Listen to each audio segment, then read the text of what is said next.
When you think of World War II, you probably imagine roaring bombers in formation, their metal fuselages reflecting sunlight as they cut through enemy airspace. The de Havilland Mosquito shattered that expectation entirely. Built almost entirely from wood, powered by engines not designed for what they were being asked to do, and carrying no defensive guns whatsoever, the Mosquito shouldn't have survived a single combat mission. Yet it became one of the war's most devastating aircraft, feared throughout the Luftwaffe and mourned by German commanders with a desperation that bordered on obsession. But the Mosquito's legend rests on more than brilliant design. It rests on one man, a mechanic, who looked at engineering specifications and saw not limits, but possibilities. In 1938, Britain faced a crisis that most military strategists considered unsolvable. Rearmament was accelerating, but the raw materials simply didn't exist. Aluminum was precious and rationed, fought over by every branch of the military demanding fighters and bombers. The Air Ministry had requirements that seemed contradictory. They needed aircraft that were fast, that could carry meaningful bomb loads, yet that didn't consume critical aluminum supplies that were desperately needed for other aircraft production. Enter Geoffrey de Havilland, a man whose entire career had been defined by solving impossible problems with unconventional thinking. De Havilland had spent decades perfecting laminated wood construction techniques. His company had mastered the art of bonding birch plywood with Ecuadorian balsa and Canadian spruce using specially developed adhesives originally created for high-quality furniture production. These techniques produced structures that were light, incredibly strong, and crucially buildable by skilled tradesmen who had been largely locked out of metal airframe manufacturing. The genius of de Havilland's thinking was recognizing that Britain's shortage wasn't just materials, it was productive capacity of the right kind. Thousands of skilled carpenters and furniture makers stood idle or engaged in less critical work because the Air Ministry believed that only metal aircraft would serve in modern warfare. The Air Ministry's response to de Havilland's proposal was predictable. Polite rejection. A wooden bomber. Absurd. Metal was the future. Wood belonged to the Great War, to canvas and fabric aircraft that had been rendered obsolete by advances in metallurgy. No respectable military institution would build a bomber from wood when aluminum existed. De Havilland persisted nonetheless, convinced that the aircraft he envisioned would outrun any fighter sent to intercept it. Speed, he argued, could be armor more effective than any gun turret.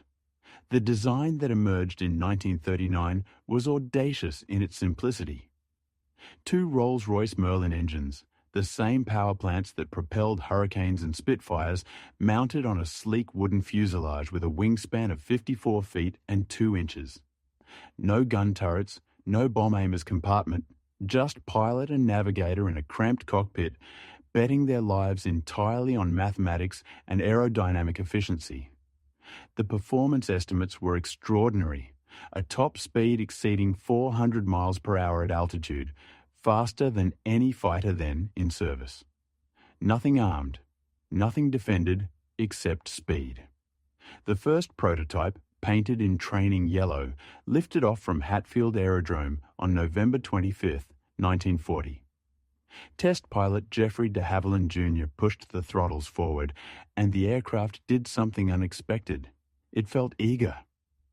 It responded to the pilot's inputs with a sensitivity that made clear this was no bloated bomber. This was something different entirely. By February 1941, official trials at Boscombe Down confirmed that the extraordinary performance estimates weren't fantasy. At 22,000 feet, the aircraft achieved 392 miles per hour. And this was a prototype, heavy with test equipment, engines not yet optimized. The Air Ministry's skepticism began to crack. Speed on paper and speed in actual combat, however, were different creatures entirely. By late 1942, as Mosquitoes began flying deep penetration raids into Germany, a troubling pattern emerged in pilot reports. The aircraft was fast, yes, but not quite fast enough. The Luftwaffe had responded to the threat by developing improved fighter variants. The Messerschmitt Bf 109G, the latest version of Germany's premier fighter, incorporated improvements that narrowed the performance gap. The Focke-Wulf FW 190, which had entered service in 1941, was proving formidable in level flight combat. These German fighters, designed with radial engines generating approximately 1,600 to 1,800 horsepower, were closing the gap with the Mosquito in sustained pursuit. Pilots began returning with stories of tracer rounds passing closer, of dives that barely opened the distance, of engines screaming at emergency power that still wasn't quite emergency enough. The margin of safety that had characterized Mosquito operations was thinning. In pursuit geometry, losing just 15 to 20 miles per hour could transform a successful evasion into a lethal engagement.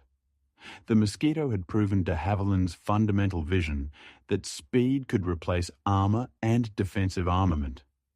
But now that speed needed enhancement, the aircraft needed something that the design office hadn't anticipated and the manufacturer's manuals didn't permit. It needed someone willing to read between the lines of engineering tolerances to see not limits, but possibilities. It needed someone who understood that rules written in peacetime might not survive contact with war's demands. That person was Rodrik Banks. Banks wasn't supposed to change anything. He was a fitter, not an engineer, a distinction the Royal Air Force hierarchy took with utmost seriousness in 1942. His workshop at RAF Marham in Norfolk was one of dozens scattered across Bomber Command, maintaining the Merlin engines that powered Lancasters, Halifaxes, and the growing Mosquito fleet. His job was execution, not innovation. Strip the engine, inspect the components, replace what's worn, reassemble to specification, sign the logbook, send it back to the line. But Rodrik Banks had an unusual habit for someone in his position. He read everything, not just the maintenance manuals that most fitters studied, but the engineering specifications that Rolls-Royce included with every engine delivery. These documents were dense with thermodynamic calculations, metallurgical tables, stress analyses, and component tolerances. Most fitters ignored them entirely. Banks studied them during meal breaks, spending hours tracing the logic behind boost limits and fuel mixture ratios. Banks joined the Rolls-Royce Derby factory as an apprentice in 1935, spending 4 years watching Merlin development before the RAF recruited him for wartime service. He understood these engines at a level unusual for someone wearing sergeant stripes. He possessed the rarest combination: hands-on practical experience combined with deep theoretical understanding. The Merlin manual specified maximum boost pressures, and Banks noticed something that others had missed or deliberately overlooked. The engineering data showed that the engine components could theoretically withstand more pressure than the conservative manufacturer's specifications allowed. The limit wasn't determined by what the metal could actually survive. It was determined by what Rolls-Royce could guarantee across thousands of engines operating under varying conditions worldwide. It was a safety margin, a blanket figure designed to accommodate everything from poorly maintained engines in tropical climates to fuel of questionable quality. But on engines that were maintained to exacting standards, that operated on verified high-octane fuel, and that were monitored by skilled crews, that margin represented untapped performance. Banks began wondering what would happen if you deliberately ate into that margin just a little on engines you knew were in perfect condition. The mathematics were seductive. The Merlin's power output related directly to manifold pressure, the boost force that compressed air and fuel mixture into the cylinders. Increase boost by just 2 pounds per square inch, and you gained roughly 100 horsepower. On a Mosquito, that translated to approximately 15 additional miles per hour at altitude. Exactly the difference that could transform a successful evasion into safe passage, or transform a tight pursuit into a fatal engagement. But beneath these simple numbers lay profound complexity. Push too much boost through an engine, and detonation becomes inevitable. The fuel-air mixture explodes prematurely, hammering pistons with shock waves capable of cracking metal in seconds. The Merlin used 100-octane fuel, which resisted detonation better than lower grades, but no fuel provides infinite protection.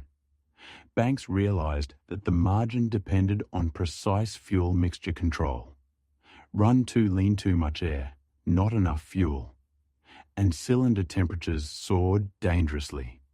Exhaust valves began to erode. Piston crowns became stressed beyond their design limits. Run too rich and you wasted the power advantage while fouling the spark plugs. The sweet spot was narrow, and it varied with altitude and throttle position. Banks understood something that many engineers missed. The component tolerances that Rolls-Royce specified weren't arbitrary scientific limits.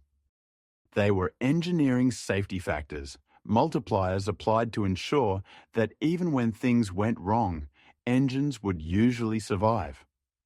The actual breaking point was substantially higher. Banks started small. A single engine scheduled for overhaul became his laboratory. He adjusted the boost control unit, a seemingly minor recalibration, advancing the overboost cutoff by 2 pounds per square inch. Then he enriched the fuel mixture slightly at high power settings, adding cooling through evaporation. On the test stand, the engine howled at pressures that Rolls-Royce manuals classified as emergency-only pressures meant for sustained seconds, not minutes.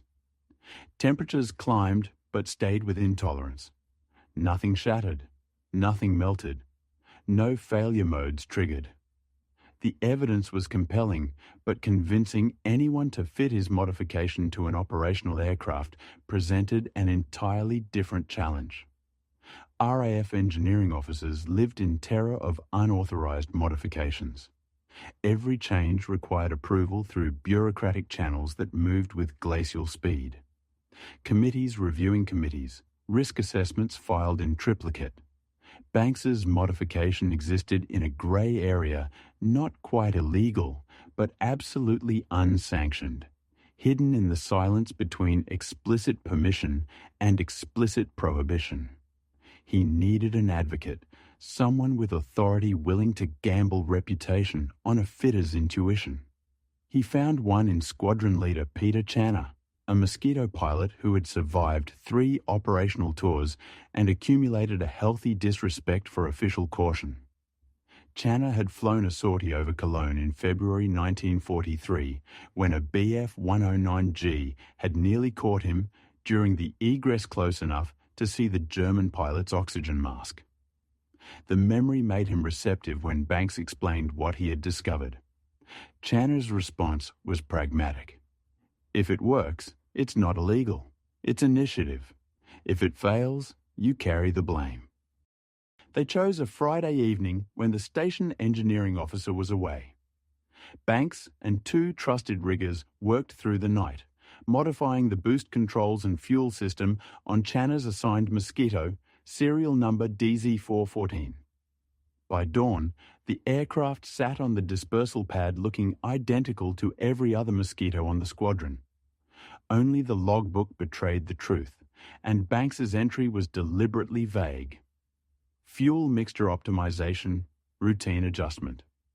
The Merlin's boost control system was simpler than most people imagined, which made Banks's modifications both possible and dangerous. At its heart sat a barometric capsule, essentially a sealed metal bellows sensitive to atmospheric pressure.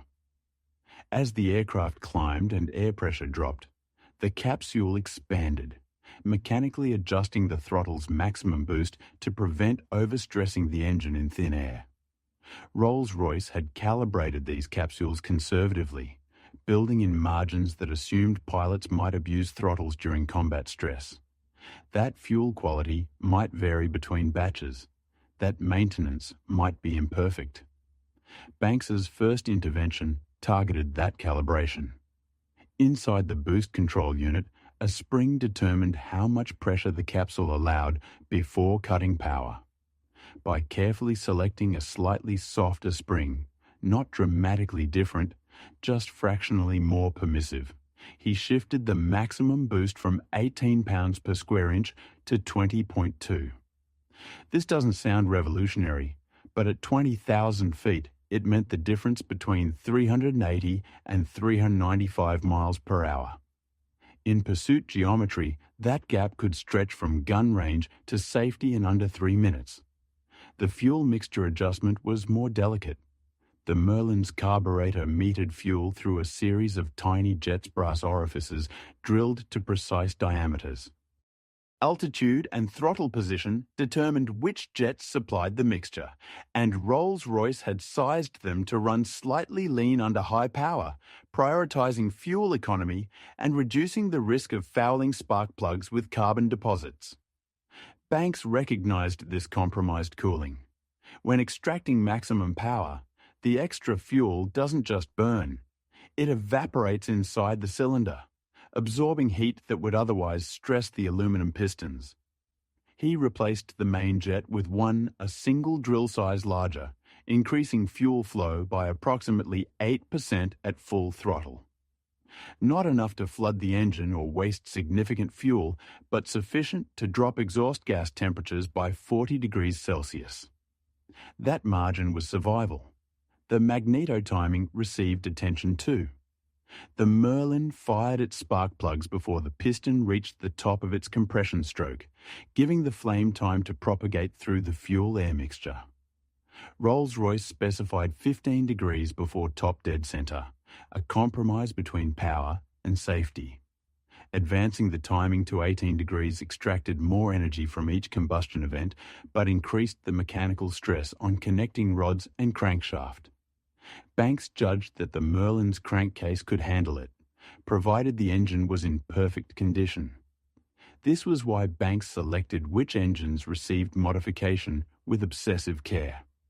Any power plant showing even marginal wear returned to standard specification.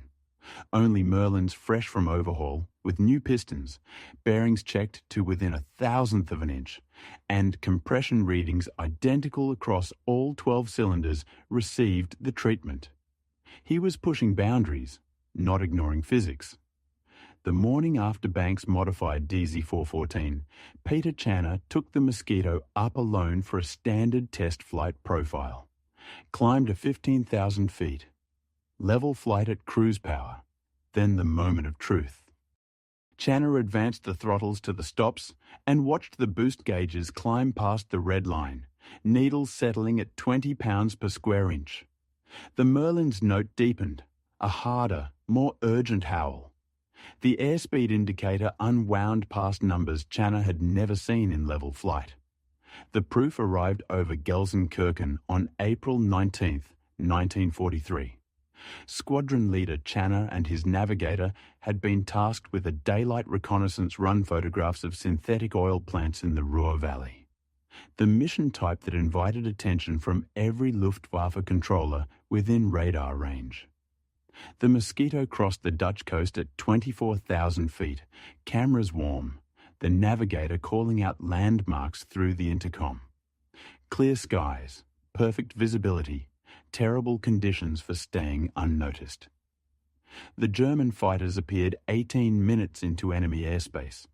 2 Focke-Wulf 190s, climbing hard from an airfield near Münster, their BMW radial engines clawing for altitude. German controllers had positioned them ahead of the Mosquito's track, cutting off the escape route back to the North Sea. Channer spotted them at 6 miles 2 dark specks against cumulus clouds, turning to intercept. Standard Luftwaffe doctrine. Close from above and behind.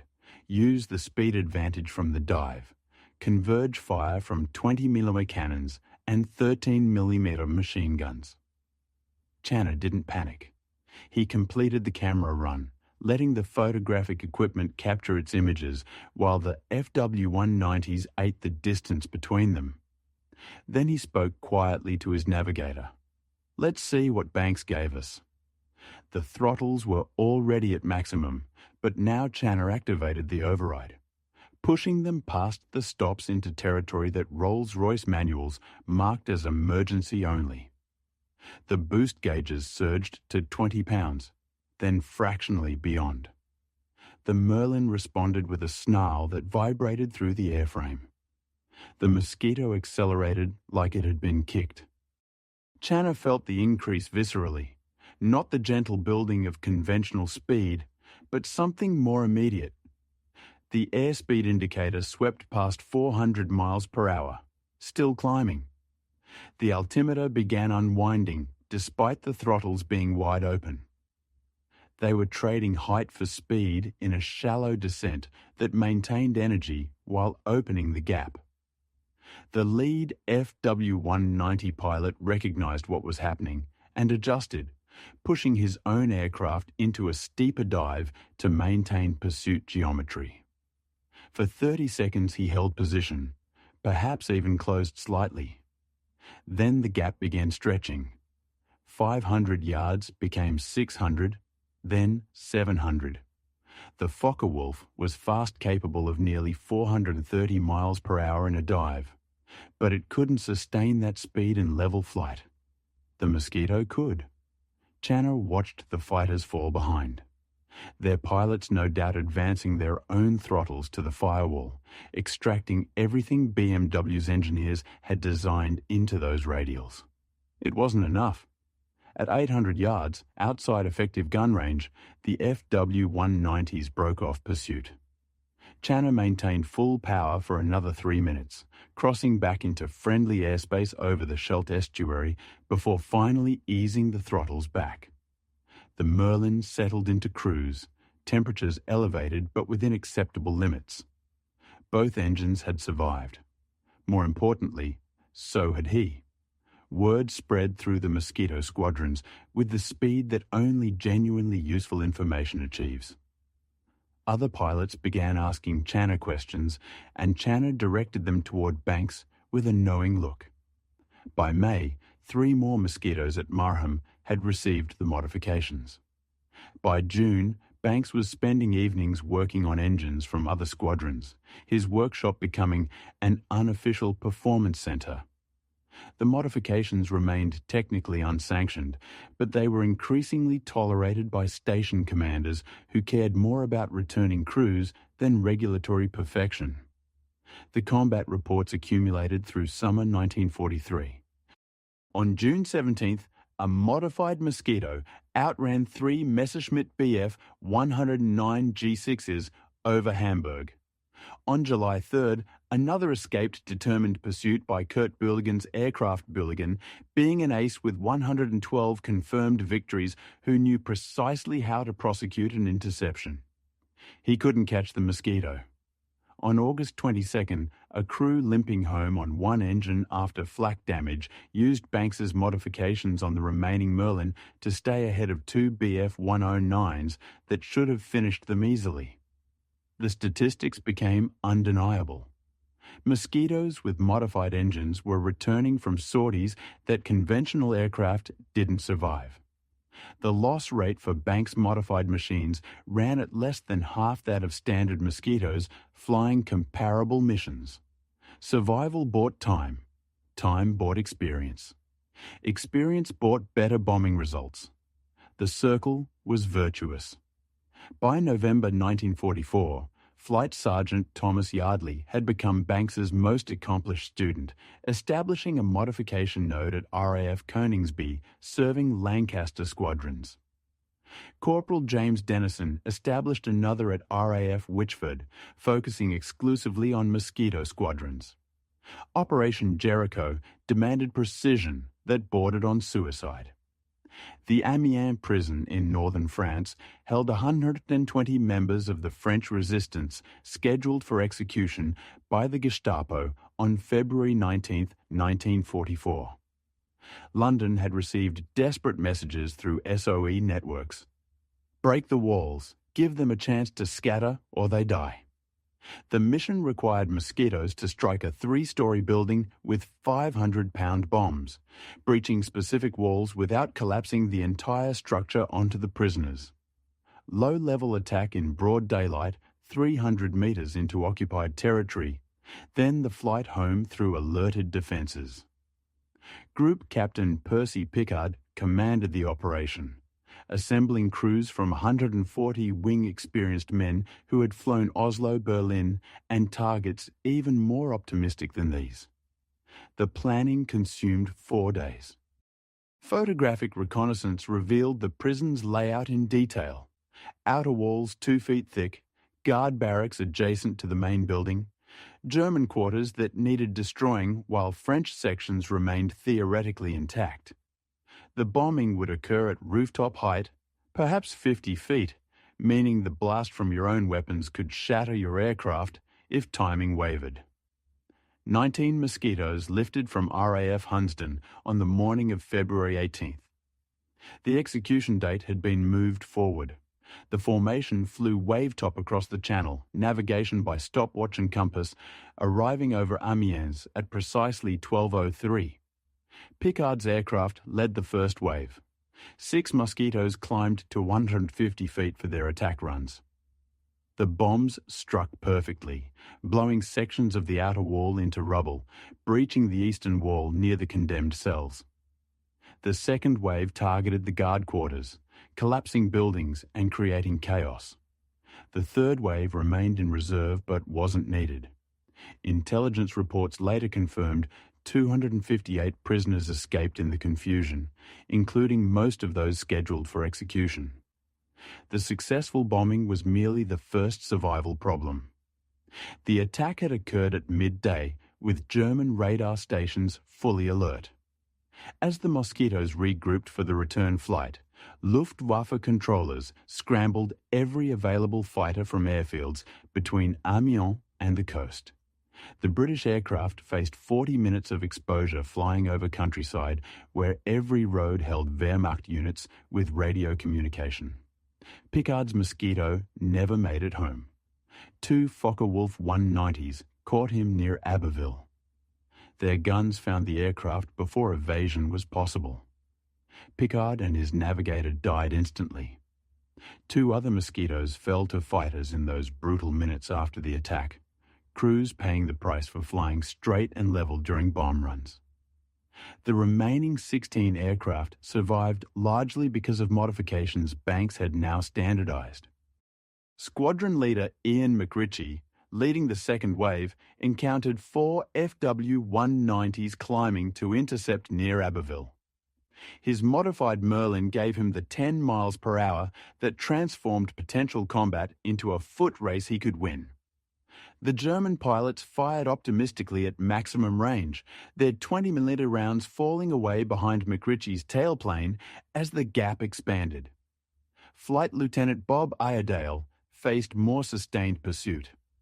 A Bf-109 G6 bounced him from clouds south of Amiens, the German pilot executing a textbook attack that should have ended with Iredale's Mosquito scattering across a French field. Iredale slammed the throttles forward, feeling the engine note change as boost pressure climbed into Banks's modified range.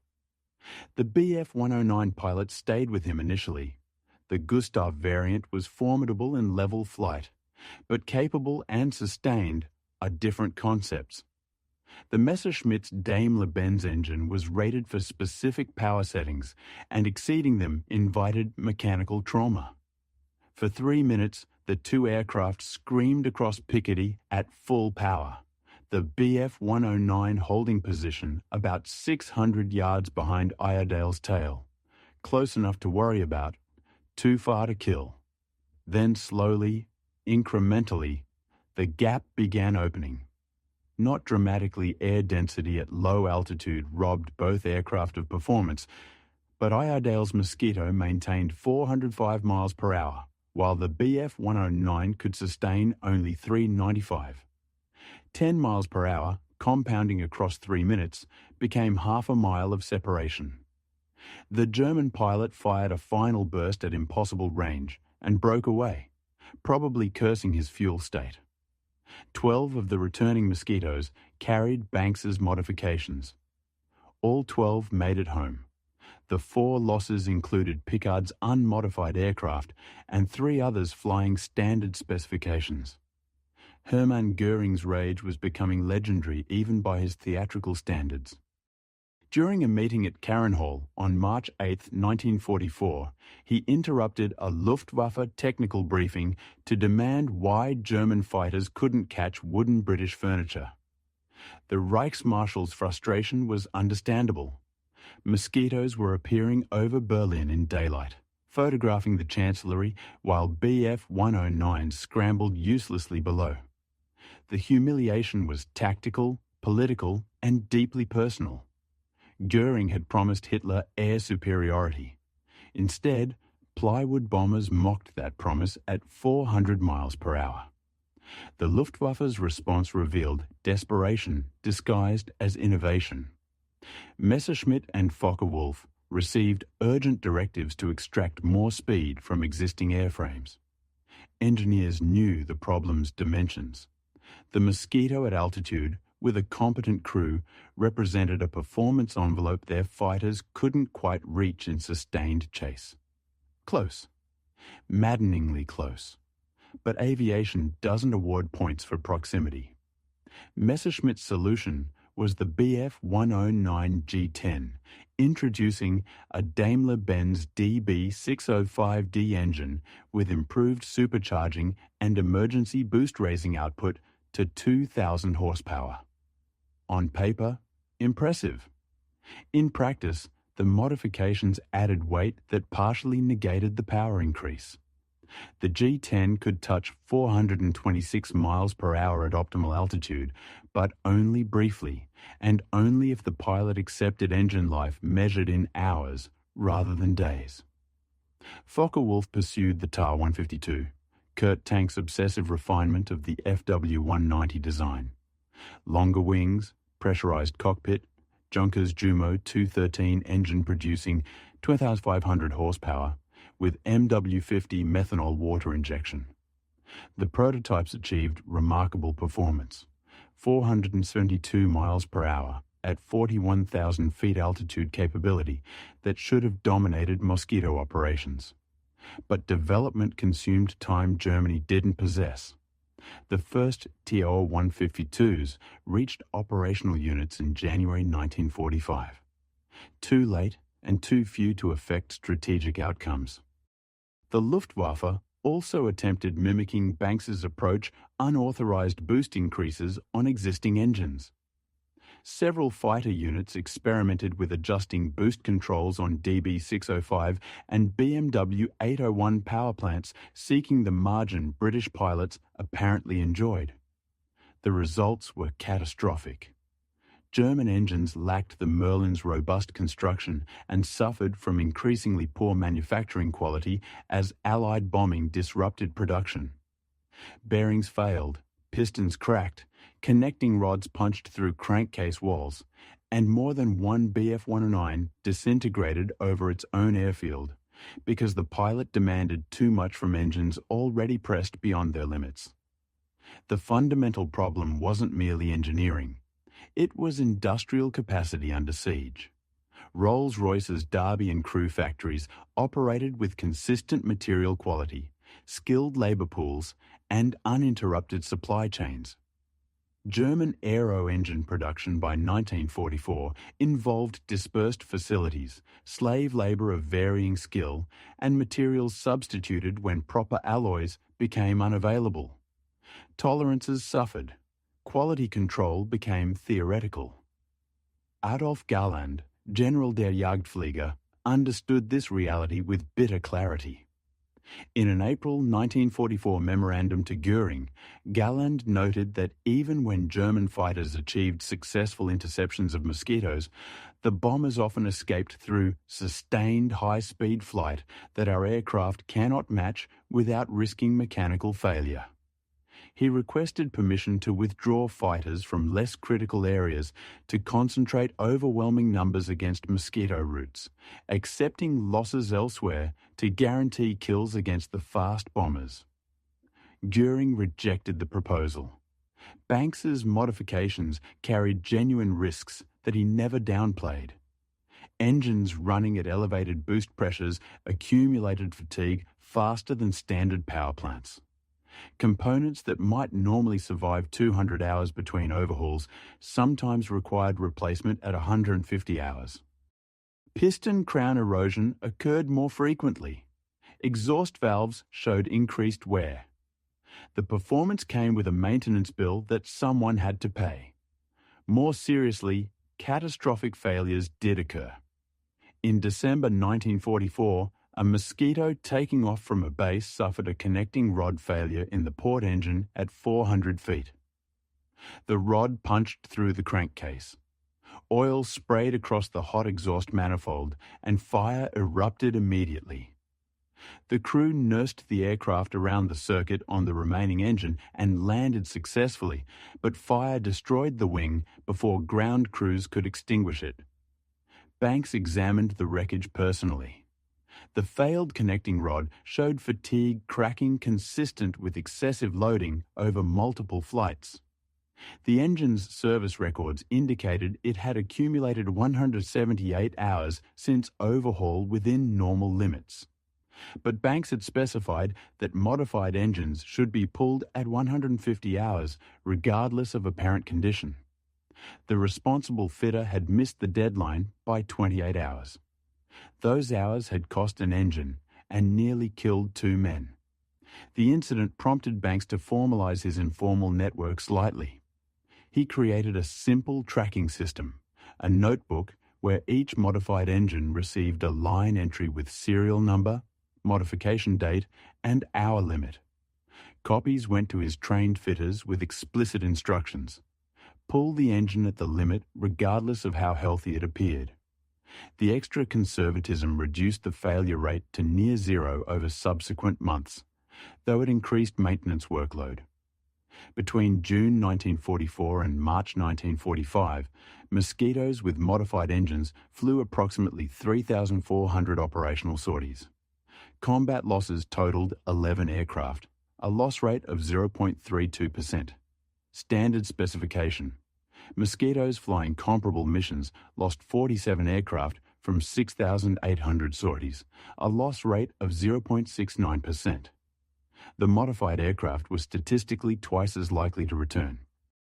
But those same modified engines suffered 23 mechanical failures severe enough to force emergency landings or abandonments.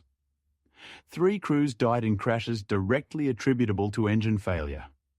Another 7 suffered injuries. The moral arithmetic troubled Banks more than he admitted.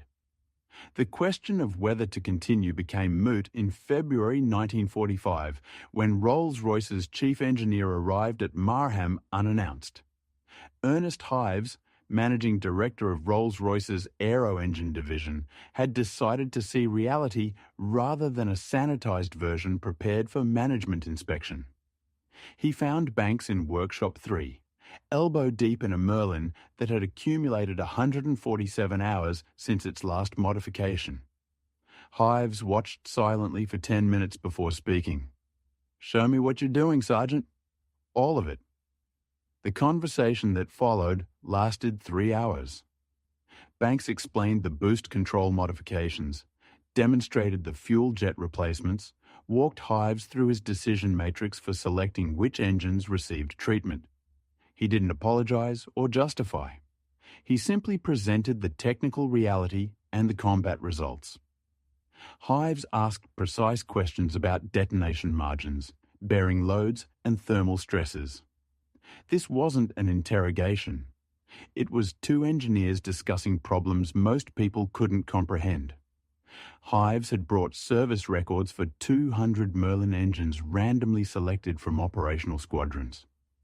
He spread them across a workbench, sorting modified from standard power plants based on wear patterns visible in the documentation. The modified engines showed measurably higher component wear, exactly as Banks had predicted, but failure rates remained within acceptable bounds, provided maintenance discipline stayed rigorous. What surprised Hives was the consistency. Banks's modifications weren't random tinkering. They represented a coherent engineering approach applied systematically. Within weeks, Rolls-Royce issued Technical Service Bulletin 184, dated March 7, 1945. The document authorized increased boost pressures for Merlin engines in specific applications, essentially codifying Banks's modifications with official sanction. The bulletin specified conditions. Engines must be fresh from overhaul, operating on verified 100-octane fuel, with mandatory inspections at 150-hour intervals. The enriched fuel mixture became standard for high-power settings. The bulletin transformed Banks's grey market modifications into approved procedure overnight. What had been technically illegal became officially sanctioned, retroactively justifying 2 years of unauthorized engineering. More significantly, it vindicated Banks's technical judgment. Rolls-Royce wasn't simply tolerating his work, they were adopting it. The impact extended beyond the Mosquito.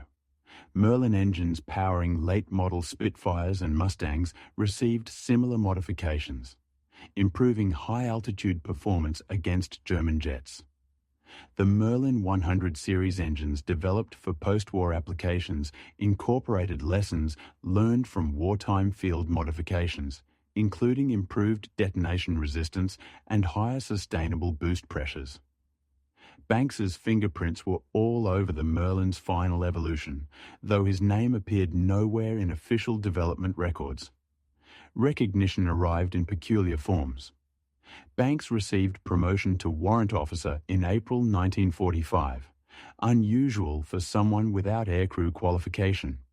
The citation mentioned exceptional technical contributions to operational effectiveness, bureaucratic language that concealed the actual achievement. Several pilots whose lives had been saved by modified engines wrote personal letters, though most simply shook his hand during station visits and said nothing more. The best thank you was coming home alive. Rolls-Royce offered Banks a position at Derby after the war ended, a role in experimental engine development, where his willingness to push boundaries would be an asset rather than a liability. He accepted, leaving the RAF in September 1945 with a service record that described him as competent and reliable, damning with faint praise that entirely missed the point. The final operational tally was recorded in June 1945 after Germany's surrender. Mosquitoes equipped with modified engines had flown 8 200 sorties in the war's final year, losing 27 aircraft to all causes, a loss rate of 0.33%. Standard Mosquitoes in the same period flew 4,100 sorties and sustained 31 losses, a loss rate of 0.76%. The statistical evidence was overwhelming. Banks's modifications had cut combat losses by more than half, saving roughly 200 aircrew lives through simple mechanical adjustments that cost nothing but careful attention. The Air Ministry never officially acknowledged the modifications' role in Mosquito's success. Official histories credited the aircraft's inherent design excellence, which was true but incomplete. The Mosquito was brilliant, but Banks made it better. The wooden ghost that haunted the Luftwaffe achieved its legend not just through Geoffrey de Havilland's revolutionary design, but through one mechanic who understood engines at a level few could match. Rodrik Banks died in 1992, aged 76, in suburban Derby, where he had spent 47 years refining engines for Rolls-Royce. His obituary in the Derby Telegraph mentioned a distinguished career in aerospace engineering, but said nothing about mosquitoes or wartime modifications. The story might have disappeared entirely except for a chance conversation at a 1995 Mosquito reunion, where three veterans independently mentioned Banks's engines, and a historian finally asked what that meant. What became clear was that Banks had achieved something rare: meaningful tactical innovation from below. A sergeant identifying performance margins that engineers and officers had missed or feared to exploit. His success revealed uncomfortable truths about engineering conservatism. Rolls-Royce's safety margins, while prudent for general application, were excessive for engines maintained to the highest standards and operated by skilled crews. Banks recognised that safe for all conditions wasn't the same as optimal for specific conditions. The Mosquito became legendary partly because Banks made it faster than de Havilland's original design. This creates historical irony. The aircraft's iconic speed resulted from unauthorised field modifications that violated every regulation governing aircraft maintenance. Modern military aviation still grapples with this tension. Fourth and fifth generation fighters have official performance limits and unofficial combat limits that pilots use when survival demands it. Banks pioneered this doctrine for his era, establishing that survival justifies accelerated wear. In the end, the de Havilland Mosquito wasn't just a brilliant aircraft. It was a wooden ghost made faster, made more deadly, made more legendary by one mechanic who read the manual, understood the margins, and decided that saving lives justified bending rules no one even knew could be bent. His legacy persists not just in the aircraft that became famous, but in the philosophy that born from the pressures of total war. That sometimes the most important innovations come not from design offices or research departments, but from workshops where people directly confronting impossible problems develop solutions unconstrained by institutional thinking.